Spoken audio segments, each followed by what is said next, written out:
Welcome back to another video on the channel. Today today or sometime, it's been a year since I've actually started this YouTube channel, so kind of crazy.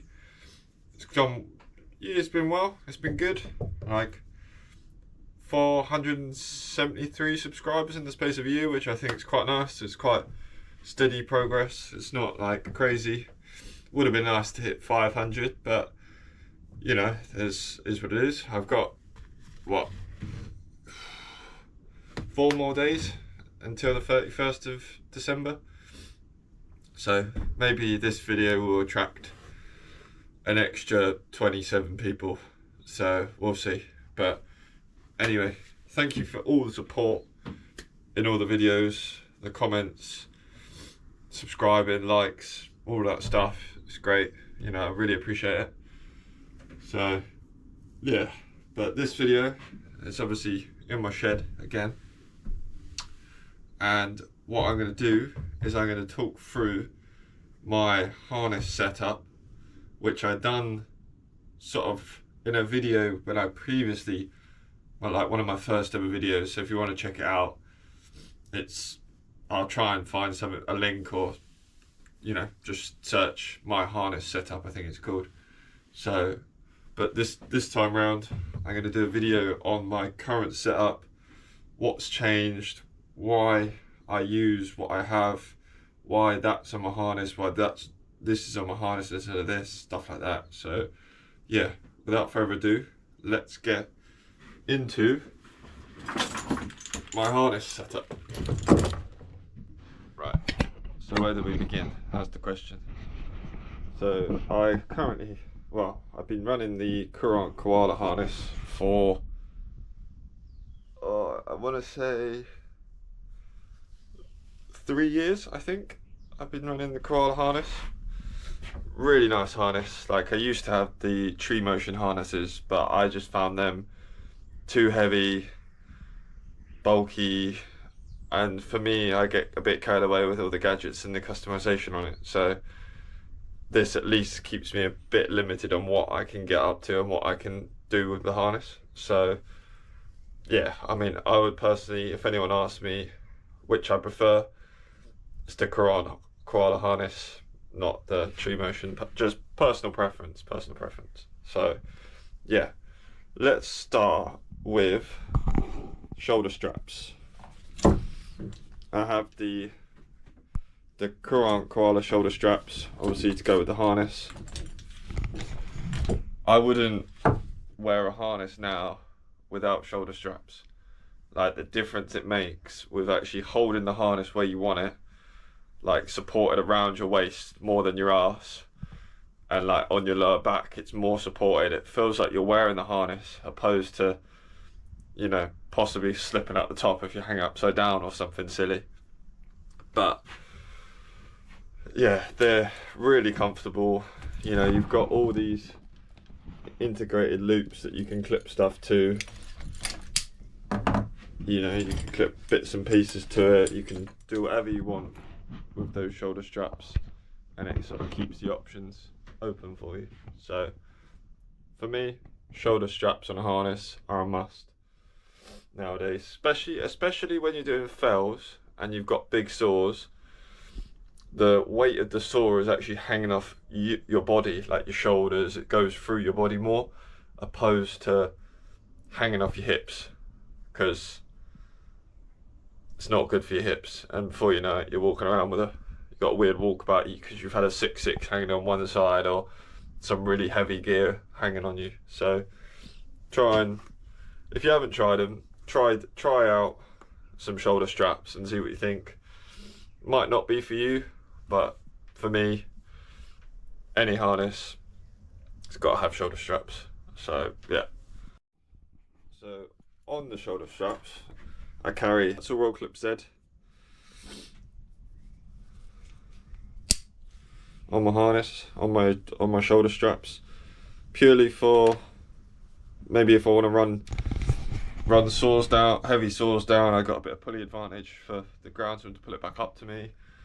I can make a quick 3-to-1 by tying an Alpine Butterfly into my rope and clip that in.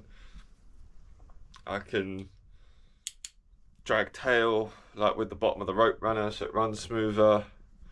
Yeah, there's loads of options for just carrying a simple roll clip carabiner on your harness. So that's one thing that I carry with me all the time.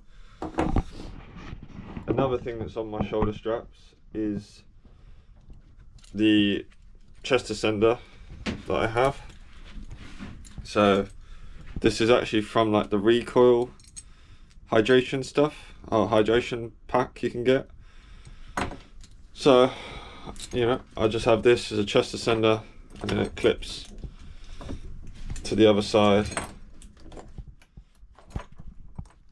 like so, and then you can obviously change out your attachment. So at the minute it's got the notch magneto thing for tending the rope runner, but you can put like a little tool accessory carabiner in there for tending things like the hitch climber and stuff like that. So that's one thing that's obviously always on there as well. And then the final thing that is always on my harness now, and it was before actually, but I think I moved the position of it, is a quick draw like breakaway sling, and then a very ultra O DMM carabiner. So I've got that stored up there out of the way just in case I want to make a soft link if I'm on something a little bit questionable, or for a rescue scenario. It's always there right by my shoulder. I haven't got to sort of reach around and try and find it in my back, like behind me, and undo a carabiner blind. It's always there. So that's another thing that's always on my harness. So that's the shoulder strap setup. Now the main body of the harness. So I currently have 1, 2, 3 tool clips on my harness. These two, this like the right side of my harness is where I store the chainsaw.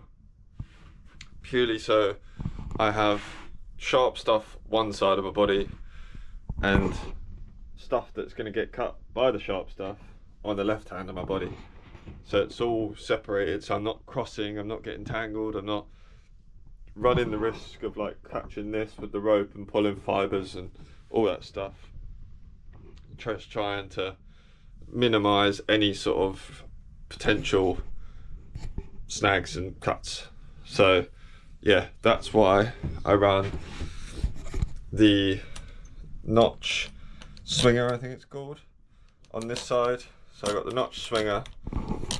That's mainly for the chainsaws that I have that I can't quite get the technique for using the Rot Exotica Transporter, I believe it's called, to be, because the Echo I have, the battery Echo, I can use the clip to open this while it's shut, because obviously this doesn't go the same way as how this does in and out. So that's why I have one of each on that side, and it's just I just find it quite handy. So yeah, that's my right side. And going from the right side, I then have my first aid kit, the Recoil Deploy trauma kit, purely emergencies only. You know, great bit of kit actually. Quite bulky in some sense, but you've got the toggle here that you can feel and you can pull, open it up one-handed.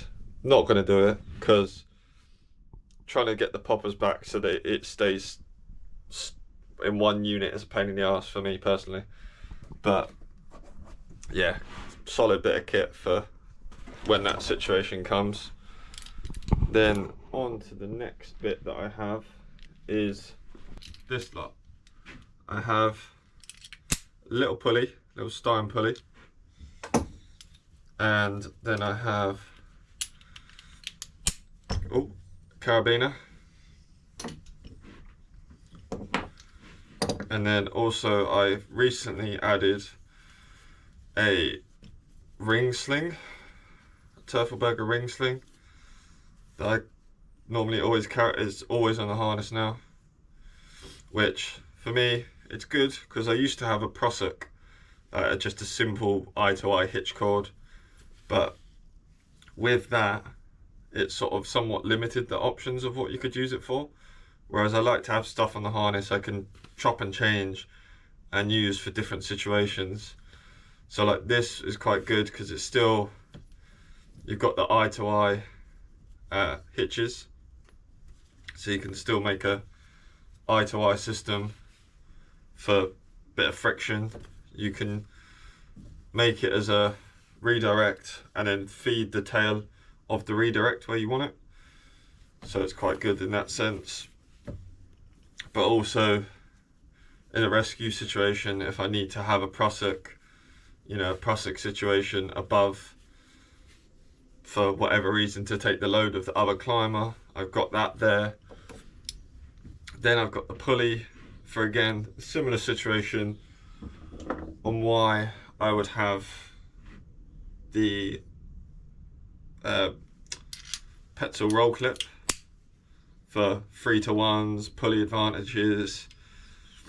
Just this keeps the rope obviously a bit more like isolated, opposed to this where it can sort of move a bit freely if it's not under load. So that's why I always have that. And again, I can use it as a redirect option if I want to, and then just a carabiner to connect everything together. So that's the sort of gadgety bits that are always on my harness. We'll get on to my lanyard setup, because that's probably the one thing that people look at on my harness and go, just seems a bit excessive. So we'll get into that right now. So, lanyard setup. Right, so I currently have a 7 meter lanyard, I believe. I should say it on here for exact measurements somewhere. Yep, 7 meters. So I have a 7 meter lanyard, which is, when you know how to, when you can manage it, you can manage it, sort of thing. So I'll just move that out of the way for the minute. So I have this 7 meter lanyard, which is great because in some scenarios I have had to use all 7 meters of the lanyard purely for more positioning, cutting and getting into sort of awkward positions, and like having to spread my load on stuff. But I mainly have, I've got this end with a ART positioner, which barely gets touched. It's, you know, there for a possible situation that I need it for, which is then, I then daisy chain up, I don't know, probably 2 meters, maybe 2 meters of it, possibly. Daisy chain 2 meters up, and then store the rest of it onto this ISC Nessie, which is a great bit of kit for the price you're paying. I think it's not that much, it's like 20 quid, 30 quid, something like that. Just keeps everything all organised, all the loops, you're not tripping over your rope, you're not getting snagged, you're just simple and effective, really. But yeah, so that's how I store it on my harness, with that end clipped off around the back, that on the bottom of the Nessie, and then I make continuous loops.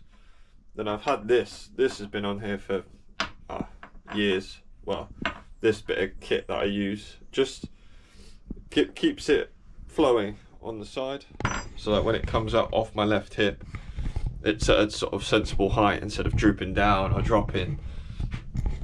So it's quite effective. It's something I bought and then found a different use for it, so I just sort of made the most of it. Then you get to the main system, which is this, the camp gyro. Got the pulley underneath, and if you've watched any other videos of mine, you'll see how much, you know, I love this bit of kit. This lanyard for me is the best lanyard option you can have. You know, the ART positioner is good because it's small, it's compact, it's nice, it's easy, it's not complicated to use. But for me, I've started to go back to sort of hitch setups. So this sort of setup with, I think at the minute I've just changed this over, so got a distal on there at the moment. But you've got the ring here, the hole here, so you can attach the carabiner back into here, like so, and then you've built another system, so you can work off a double rope configuration, which I think is quite handy, quite a big personal benefit for me. Obviously there's a swivel attachment on it that can do whatever you need it to do, so it keeps it orientated well. And then if you follow that up to here, you have a thimble saver, which is always on there. It's been on every single side strap I've ever used or owned, because I can, if I want to make this single setup, I can do so and just choke that carabiner back to there around the branch, so I'm not cross-loading carabiners. If I'm taking a top out on a branch, on a tree, I can connect the thimble to the other side of to the right side where it's clipped onto, to compress that system and make it cinching. So if I'm gonna get rocked around, I'm solid, I'm not gonna slip and loosen and stuff. So I have to show that in another video and explain how it sort of works, because I don't know if I explained that too well. But anyway, that is my lanyard setup on how it's stored on my harness. I'll show how to do this daisy chain method, because a lot of people daisy chain from below the device, but if you daisy chain from the end of your lanyard, like so, if you need more rope, that will just pop out, so you'll get yourself more rope easier. But yeah, that's the lanyard setup. Let's get into the actual harness sort of bridge setup, probably. Yeah, harness setup. Obviously seen these two tool clips, recoil deploy harness, your Nessie that sits here, and then my other tool gate that sits here. And if we move round to the front of the harness, let me move those out the way. Let's get to the bridge setup, because this is what throws people's minds off a little bit. Is I have technically 3 rope bridges if you want to count specifics, but it's technically 2, because I run 2 bridges through the shackle here to a gyro, and then 1 bridge to a single swivel here. Why? Because I like to run 2 ropes on occasions. Sometimes there might be a situation that I have a 3rd rope, or if I'm running a single rope setup, 2 single rope setups, which I normally do. I rarely climb double rope now. But if I'm running a single rope setup and I want to make some mechanical advantage 3-to-1 on my system, I like to have both points of that coming back to us the same location. So I'll move another rope into here, which will then work on its own accord, and then I've got the 3-to-1 set up on the gyro. But otherwise I'll run my two single ropes from this point off of there, and then this will just be like a positioning anchor point, or just there as a possibility sort of thing. So yeah, that's what I use on my bridges. It might seem excessive. People might think, oh gosh, like that just seems overdone. But for me and my style of climbing, that works. It works really well. You know, you can see in videos that I've done on how I like to triangulate my position, how I like to get comfortable. You know, I'm not gonna be in a job, do a job that I'm not sort of comfortable doing. So if I can get myself comfortable in any sort of bad situation, then everything else is made 10 times easier. So yeah, that's why I have my harness set up like it is. And also another reason why I have like one swivel there, one swivel there, a swivel on the bridge, a swivel here, you know, on my side strap, on my like lanyard, swivel, everything has a swivel, because I found I like to have a bit of freedom to move and twist and turn, instead of fighting against twisted rings that are pulling your bridge in the wrong direction, or you're just battling yourself, constantly battling yourself with how you're twisting, turning and everything. That is why, like for me, this is the best device to have on a bridge, personally, for me. And then, you know, that's just a buddy, shall we say. It's rarely used unless I'm just using something small for double rope and I just want 1 point. But that is why I would only ever have that on a bridge. I wouldn't go back to a ring, because a ring for me just is too restrictive, it's too rigid, it's too solid.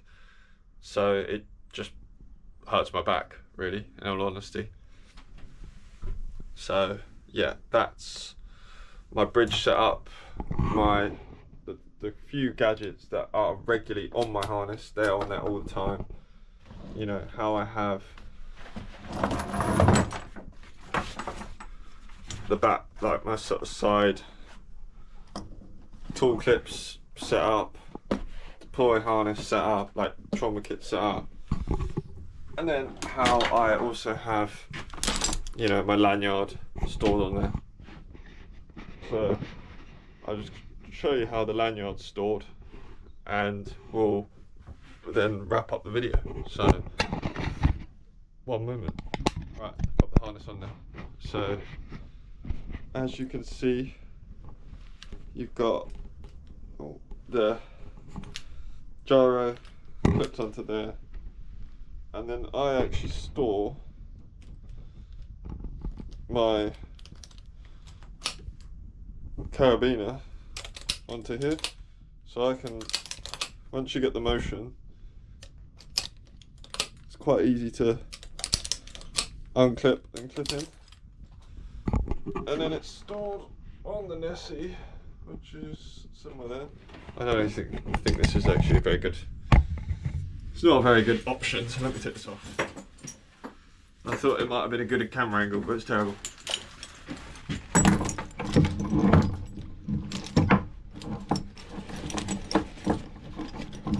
Need my own cameraman, really. But yeah, you got the gyro clipped onto the lower attachment points here on the harness, because trust me, if you've never tried it, try it.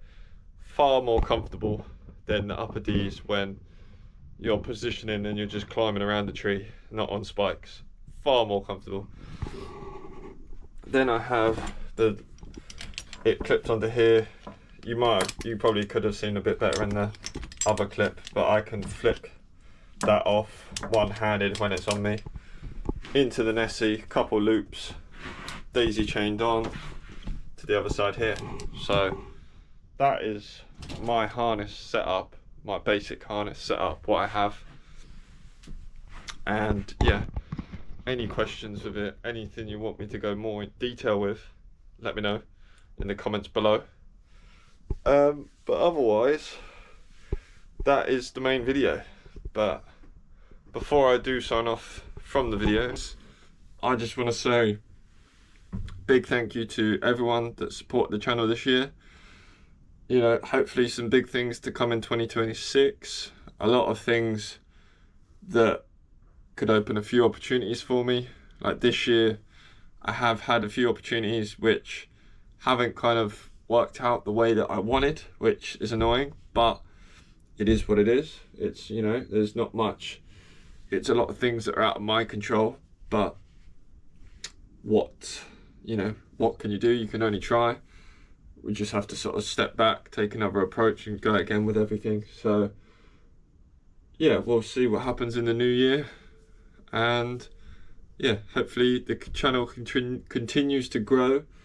If you haven't already, actually, check out my Instagram, because my Instagram is more where the small clips go.